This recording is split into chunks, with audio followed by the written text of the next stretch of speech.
ایک تو آپ نے پاکستان کے حق میں تاریخی فتویٰ جاری فرمایا کہ جو شخص پاکستان کے حق میں مسلم لیگ کو ووٹ نہیں دے گا، کسی مسلمان کا اس سے کوئی تعلق نہیں ہے، کوئی مسلمان اس کا جنازہ نہیں پڑھے گا اور اسے مسلمانوں کے قبرستان میں دفن نہیں کیا جائے گا۔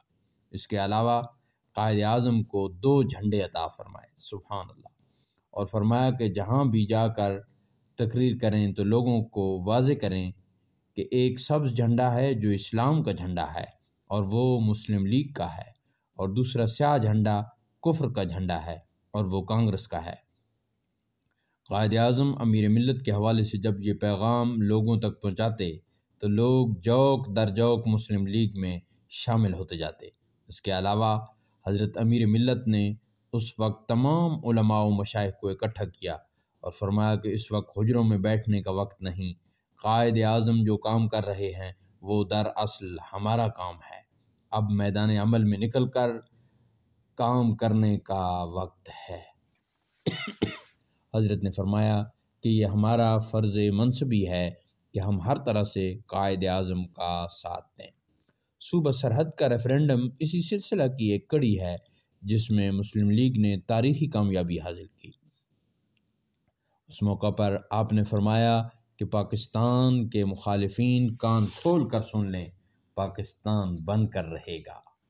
آپ نے فرمایا کہ بالفرض قائد اعظم اپنے مطالبہ پاکستان سے دستبردار بھی ہو گئے تو ہم پھر بھی پاکستان بنا کر رہیں گے، سبحان اللہ۔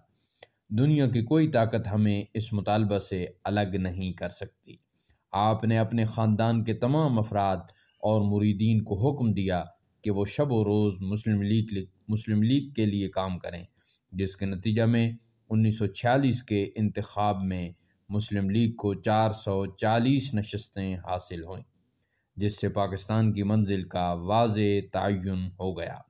یہی وجہ تھی کہ قائد اعظم محمد علی جناح، علامہ ڈاکٹر محمد اقبال، چودھری غلام عباس، نواب بہادر یار جنگ، میر عثمان خان والی حیدرآباد دکن، نادر شاہ والی کابل جیسی نامور شخصیات مرکز انوار و تجلیات علی پور سیداں شریف میں حاضری دیا کرتیں، اور حضرت امیر ملت پیر سید جماعت علی شاہ صاحب محدث یگانہ علی پوری سے عقیدت پر فخر محسوس کیا کرتی تھیں۔ امیر ملت کا فیضان آج بھی جاری و ساری ہے اور علی پور سیداں میں فیضان و کرم کے چشمے بہہ رہے ہیں۔ اپنے سلسلے طریقت کے حوالے سے گفتگو کرتے ہوئے پیر سید منور حسین شاہ صاحب جماعتی نے فرمایا کہ میرے دادا پیر سید محمد حسین شاہ صاحب کے بعد حضرت پیر سید نور حسین شاہ صاحب سجادہ نشین ہوئے، وہی میرے پیر و مرشد ہیں۔ 1974 میں جب میں نے ان کے ہاتھ پر سلسلہ نقشبندیہ میں بیعت کی تو آپ نے اسی وقت اپنی دستار مبارک میرے سر پر رکھ دی، سبحان اللہ۔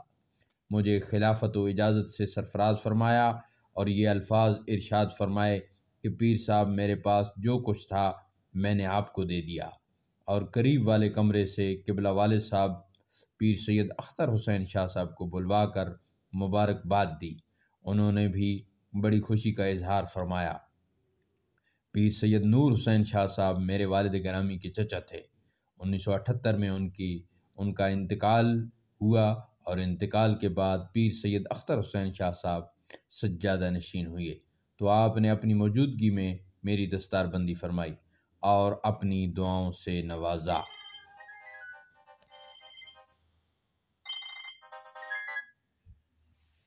1980 میں آپ کا انتقال ہوا۔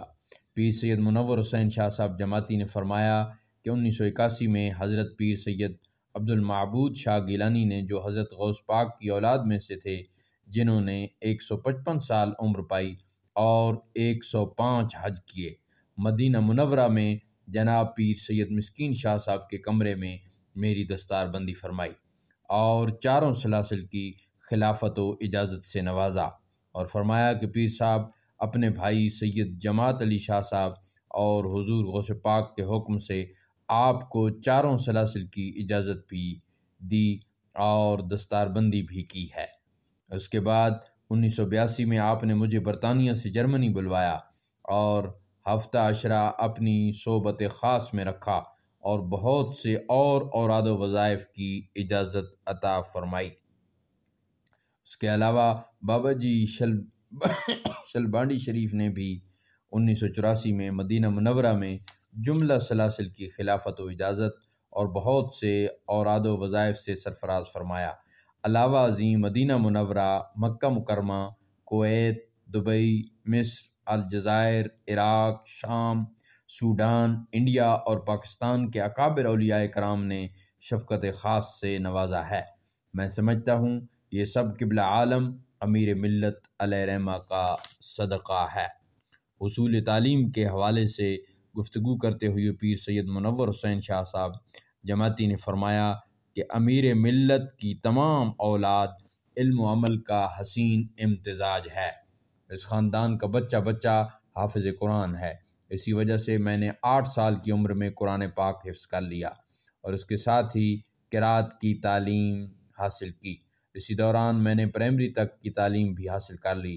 اس کے بعد درس نظامی کا سلسلہ علی پور شریف میں ہی شروع کیا اور کافی کتابیں والد گرامی پیر سید اختر حسین شاہ صاحب اور مفتی غلام رسول صاحب سے پڑھیں۔ اس کے بعد سیالکوٹ پھر لاہور سے دورہ قرآن و حدیث مکمل کیا۔ دینی تعلیم کے ساتھ ساتھ میں نے دنیاوی تعلیم بھی جاری رکھی اور میٹرک پاس کرنے کے بعد جناح اسلامیہ کالج سیالکوٹ میں داخلہ لیا۔ میں سیکنڈ ایئر میں تھا کہ ایک پروفیسر صاحب جو کہ دائریہ خیالات کے تھے، ایک دن بیالوجی کلاس میں روح کی حقیقت کے بارے میں گمراہ کن نظریات پیش کیے جو صریحاً اسلامی تعلیمات کے منافی تھے۔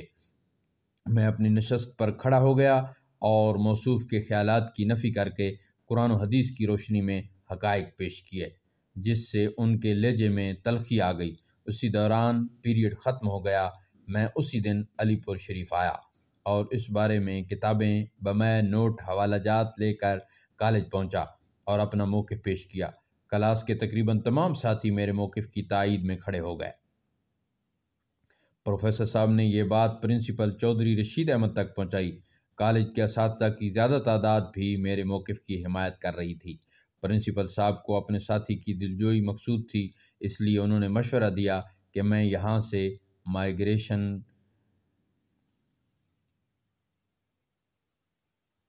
کروا لوں تاکہ کالج کی فضا خراب نہ ہو۔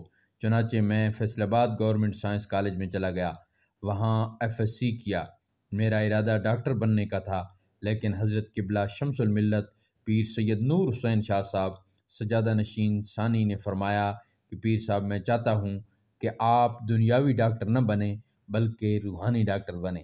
فرمایا کہ میں دیکھ رہا ہوں سینکڑوں ہزاروں ڈاکٹر آپ سے فیض حاصل کریں گے۔ سبحان اللہ۔ اللہ تعالیٰ نے آپ کو روحانیت کا جو سلسلہ دیا ہے اس سے بڑھ کر ڈاکٹری کیا ہو سکتی ہے، اور فرمایا کہ آج کے بعد آپ کو یہاں دربار شریف پر رہ کر مخلوق خدا اور پیر بھائیوں کی خدمت کرنی ہے۔ 1974 میں مدینہ منورہ پہلی دفعہ حاضری ہوئی تو مدینہ یونیورسٹی میں داخلہ لے لیا۔ چند ماہ بعد قبلہ والد صاحب کے حکم پر واپس آنا پڑا۔ ناظرین کرام، یہ حضرت میر الملت قبلہ پیر سید منور حسین شاہ صاحب جماعتی کے تعارف یعنی حیات و خدمات کے سلسلہ میں دوسری مختصر قسط تھی۔ آپ یہ ہماری ویڈیو جو ہے اس کو خود بھی سنیں اور اپنے دوست احباب کے ہمراہ شیئر فرما کر ہمارے ساتھ تعاون کریں۔ ساتھ ساتھ ہمارے اس YouTube چینل پیر ہادی سرکار آفیشل کو ضرور سبسکرائب فرمائیں۔ اللہ تعالیٰ کی ذات آپ سب کو سلامت رکھے اور اجر دے۔ یہ قبلہ میر الملت مد ظلہ العالی کے تعارف کی اقساط کا سلسلہ انشاءاللہ جاری رہے گا۔